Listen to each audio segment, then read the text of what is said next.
My name's Ed Piskor. I'm Jim Rugg. We're going to look at a Roy Thomas Conan comic that's so nice he had to make it twice. One with Barry Windsor Smith, the other with John Buscema. But first, what do you got, Jimmy? Patreon.com/Jim Rugg, where you can find lots of my original art, process, making of, Q&As, and also I've been posting out-of-print mini-comics and zines. So you see here the mini-comic Rambo 3.5, winner of SPX's Outstanding Mini-Comic Award. I just posted this recently to subscribers. So if you want more of my art, if you want more of my comics, especially stuff that's kind of impossible to track down, you can get it at patreon.com/Jim Rugg. Red Room Issue 1 is going to be out in stores in May 2021 as of this recording, and the Kayfabe crew is showing up in a giant way because we have thousands of pre-orders locked in already. If you go to the Fantagraphics website at the link in my link tree, you're going to be able to secure your copy right now. Can't take it for granted that it'll just show up in stores, man. My stuff is notoriously underprinted, over-demanded, and always goes into reprints nearly immediately. If you want to read the comic off the bat, you could hit up my Patreon, patreon.com/Ed Piskor. Read the first couple issues. They're up there right now. Put new strips of every Tuesday. $3 gets the complete archive. And new strips show up all the time. So, dude, going to look at a reprint. Conan the Barbarian, issue 1. And then Savage Sword of Conan the Barbarian, 222. Both of these comics tell the same story, verbatim, with the exception of editing out a little bit of extraneous stuff in the Buscema. So I don't know the best approach to go through this. Yeah, I love side-by-sides as much as possible. I don't have these two as hard copies, had to read them on screens, and it's a bummer because they're not next to each other. Like, the whole really cool part of this is being able to see two incredible cartoonists interpreting the same text. This is an incredible find. We've done a couple of these videos. I encourage you to seek those out. One with Alex Toth Bookworm. But really cool to see the different approaches. And these two are vastly different. You know, one of the big differences, too, is Buscema at this point in his career, master of the form. Very experienced. That Conan is pretty young Barry Smith. You know, even by the end of his Conan run, stylistically, he's going to have evolved quite a long ways. But nevertheless, pretty strong to start out with. I mean, that Conan is on the left is what launched the Conan comic book series that was kind of a phenomena at Marvel. Really took off, and I can see why. It's a cool launch. It's pretty raw. It's pretty weird looking. The whole sort of legend of this coming into being was that they always wanted Buscema to draw the first one, but his rate was too high, and this was a crapshoot. So they got the guy who they could pay the least to draw the comic. The success of it, looking through this, I mean, it's cool, but I don't know that it would have been a foregone conclusion. But thinking about my own youth and how kids respond to things that are just different than the rest, I'm thinking about, like, the Snake Eyes action figure is the one figure that doesn't have, like, the drab green. Or even later there was a G.I. Joe called Chuckles that was just a guy with, like, a Miami Vice, like a flower shirt when everybody else had grenades and stuff all over. So it's just, like, by virtue of, like, just being a little different, it stands out. And I wonder if this has something to do with it. There's a real time capsule quality. Like, I had similar thoughts reading, rereading Conan #1, where it's like, I don't know if Conan happens today. You know, like the whole pulp kind of paperback tradition that comes out of and that was so popular at that time, I don't know that there's an equivalent of that these days. So it is weird. The circumstances that allow Conan to thrive at Marvel, it's just a different time period. This is a cool thing because, like, it's about editing with this second interpretation, and there are panels that'll be cut out that are sort of unnecessary. This panel encapsulates a few of these panels from the jump, but basically Conan is there, and he's gonna save a dude who's getting in a squabble with, you know, 3 different guys. So, like, it's so weird how we have to juggle this because of the editing of it. It's not one for one. So this is Barry Windsor Smith. Yeah, completely different points of view. Looking down on the guy. This is funny because it's this bird's eye view Talk about 3 guys, but you only see one. Right. And then this is the same. Boom, boom. Yeah, joining the battle. Yes. And this basically comes, it's like that. Yeah, it's really fun, even seeing like where the dialogues are placed differently, and it's cool that the pages break in different spots to really highlight the differences. Yeah. Same dialogue and stuff in all these cases, but just a totally different like breakup from the artist's standpoint. Character designs come into play here, where these guys look like grizzled or old war horses, and almost everybody who isn't Conan has a beard, which I think is a good, certainly in black and white line, there's not even zipatone on here or anything. You're never gonna mistake anybody for Conan in this version. Yeah, that's a good point. One of the backbones of being a cartoonist, make these characters identifiable. Long shots, small front, back, and good job with the Conan design for that. I adore this this Buscema ink line, man. It's a treat when you see him inking himself. Guy was top paid penciler for a reason, and those pencilers made a lot more money than inkers. So that was the valuable skill. Now and then he would ink himself, and it's always a delight whenever you see that. But it's very abstract. Like you'll see things like these capes that these guys are wearing, these fur coats and stuff. And if you start looking at them, they're just shapes with just very abstract lines describing those shapes. You know, it's a different approach to drawing. So I had to skip ahead like 2 pages because that one Buscema page covered 2 or 3 pages of Barry Smith stuff. We have this like little battle-worn tribe.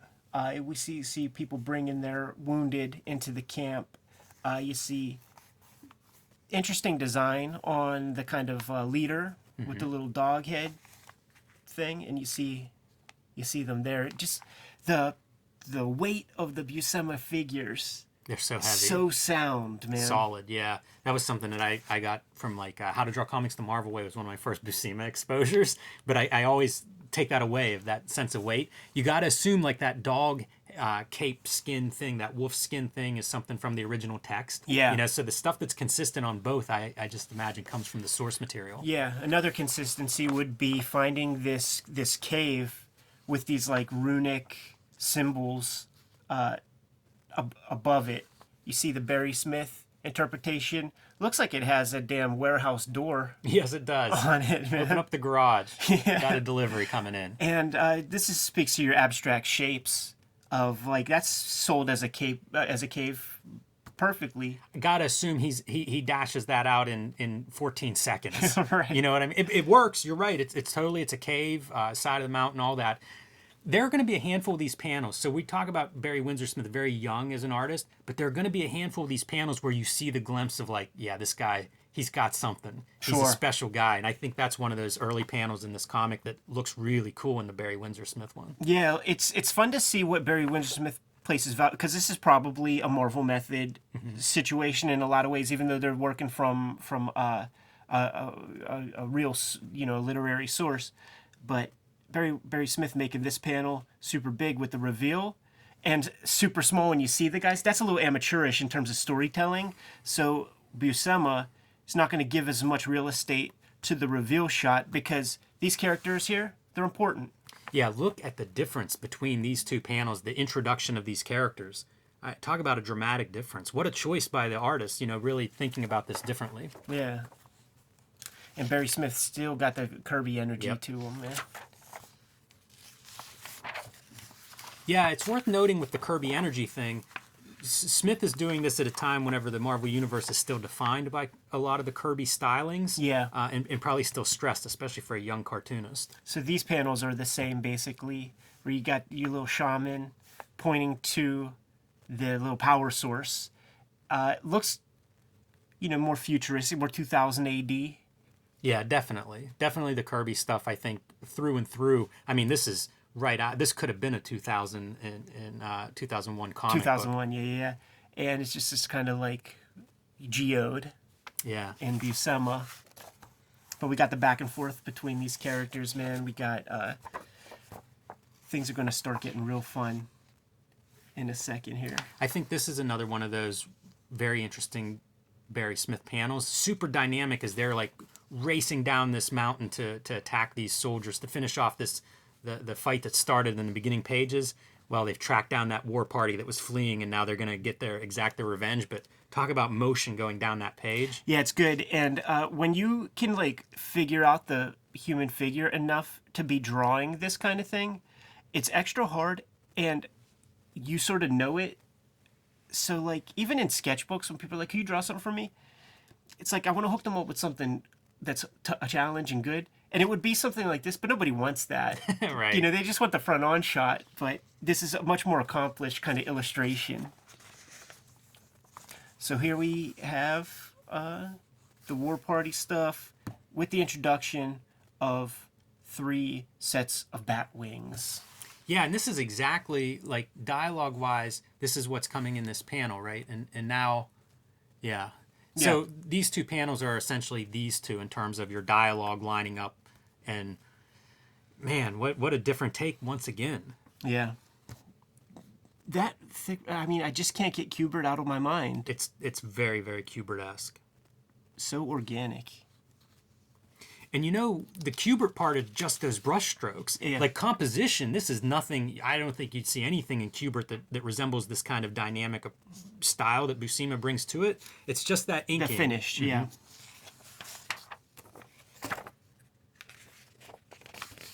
Got our schmoz. Let's get that page in there.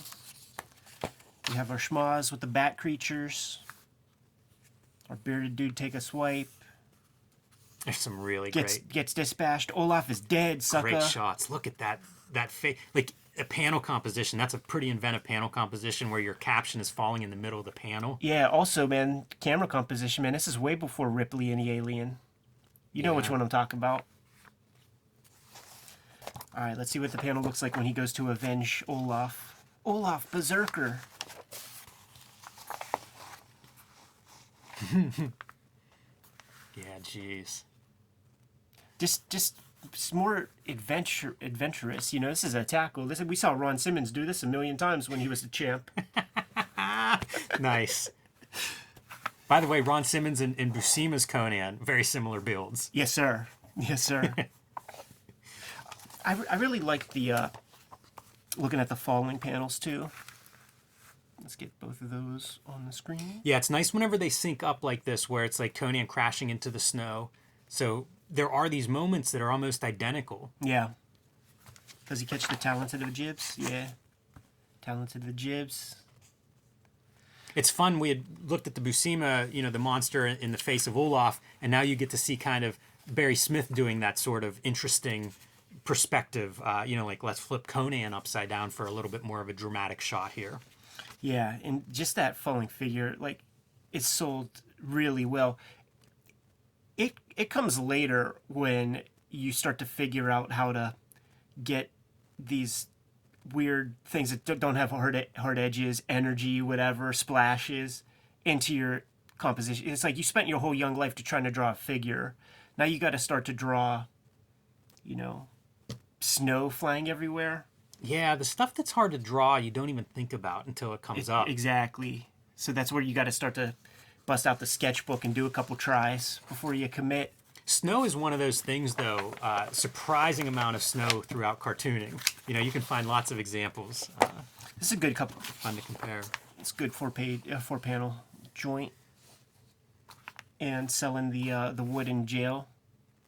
Yeah, very different interpretation of that wooden jail.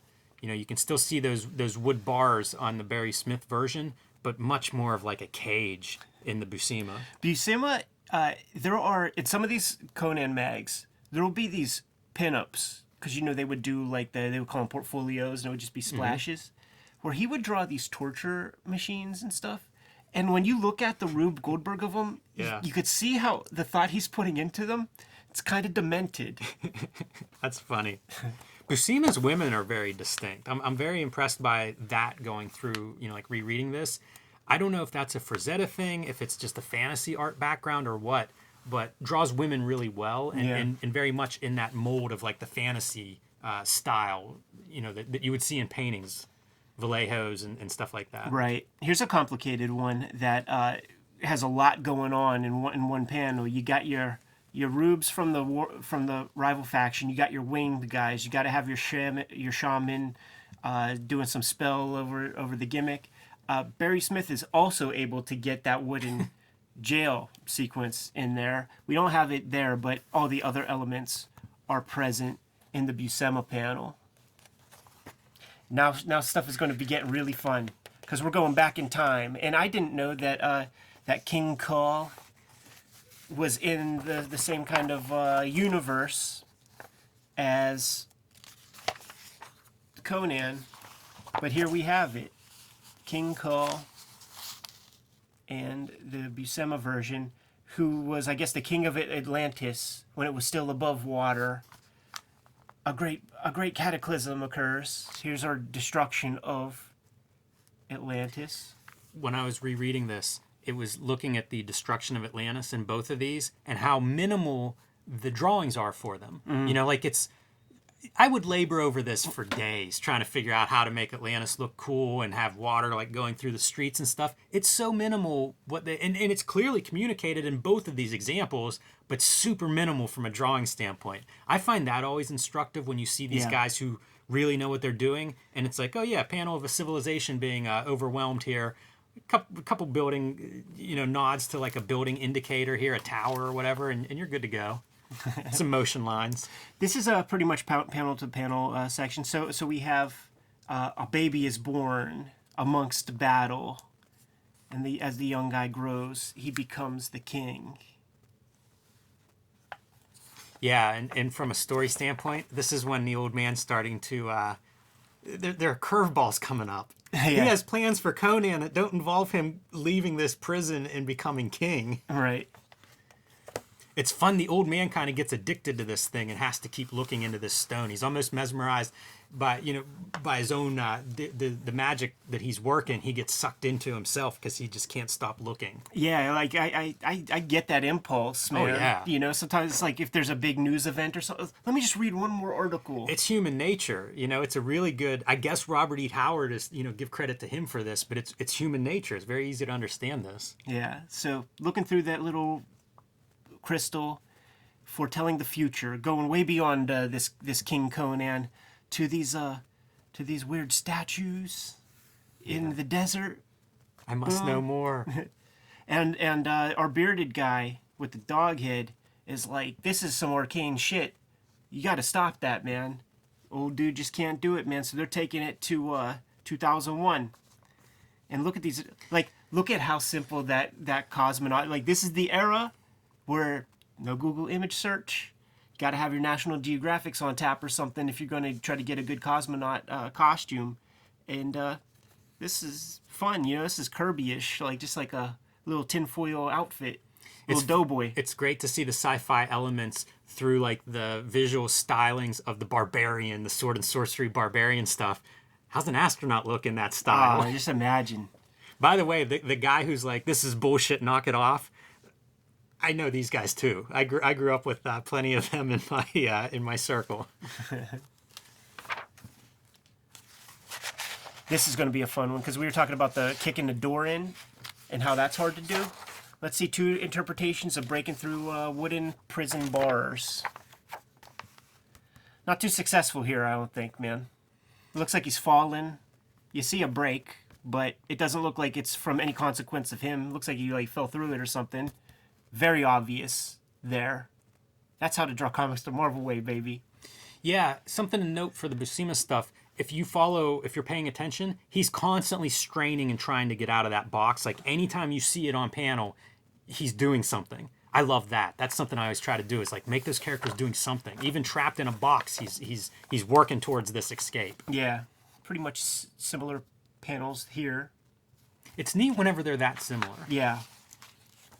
It suggests a way to solve a problem. Yeah, the steering wheels have been on the same side of the car and in the same shape for a million years.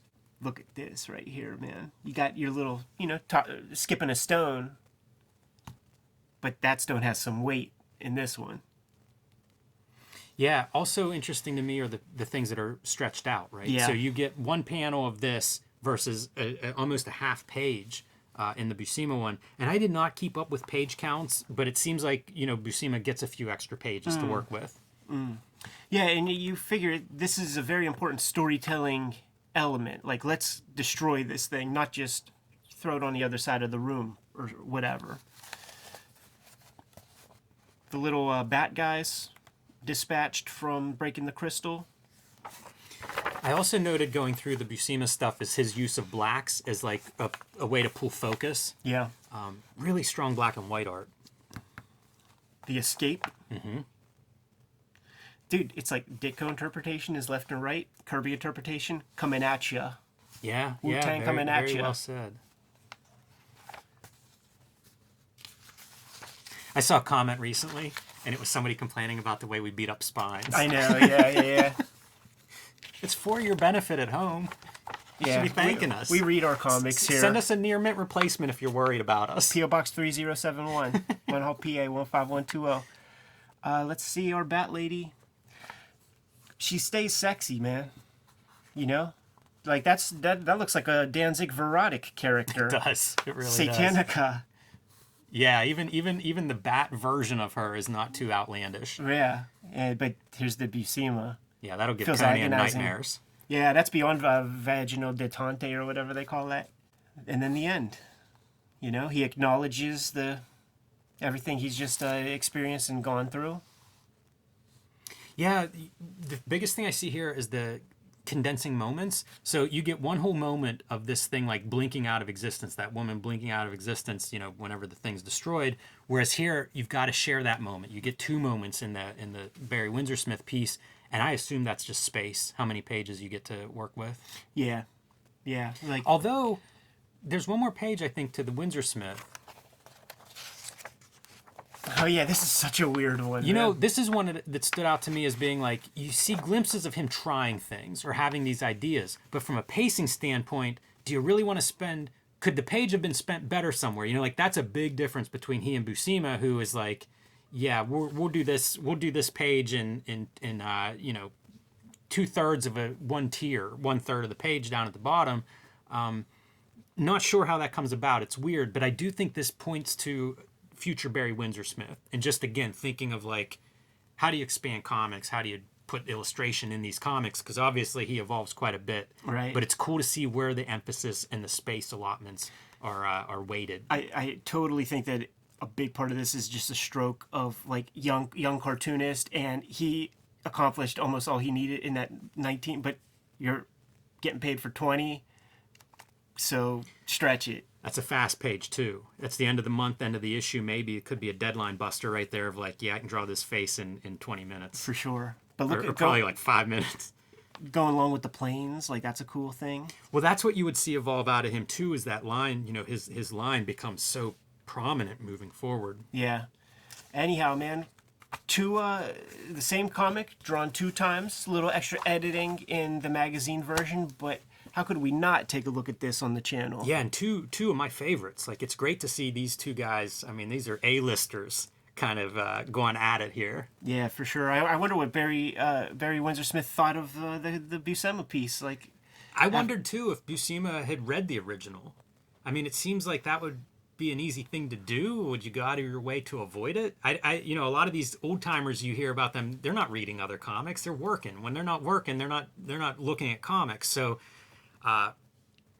would he have not seen it? Maybe he saw it early on and then didn't revisit it for this, because there isn't any obvious reference, you know, between them. Yeah. Anyhow, Kayfabers, if there are more comics like this where we have 2 versions of the exact same comic, you gotta let us know. We gotta seek them out. Gotta do a couple more episodes like this. But these specific ones where it's like verbatim script stuff, like we gotta absolutely investigate as many of those as are in existence, because I can't believe there are that many of them. I love them. This is some of my favorite videos that I didn't even know this kind of thing. I never even knew to look for this until we started this recently. So yeah, man, share the recommendations for more of these. I'm good to go if you are. I am. Kayfabers, like, follow, subscribe to the YouTube channel, hit the bell. We'll notify you when new vids are available. What you got, Jimmy? Patreon.com/JimRugg. You can find original art, process stuff, out-of-print zines and mini comics. If you dig my work, that's the place to go. Patreon.com/JimRugg. Red Room issue 1, going to be a monthly comic. First issue in stores in May. You could reserve your copy right now through Fantagraphics. Hit the Linktree link in the description below. Get your pre-order in from Fantagraphics. Patreon.com/EdPiscor is where you can read the issues of Red Room ahead of time. 2 issues are up there right now. I put new strips up every Tuesday. $3 gets the archive. Subscribe to the Cartoonist Kayfabe e-newsletter at the links below this video to keep up with everything we have going on. You can find Cartoonist Kayfabe t-shirts and merchandise at the links below this video as well. Jimmy, give him one more set of marching orders. We're going to be on our way. Read more comics.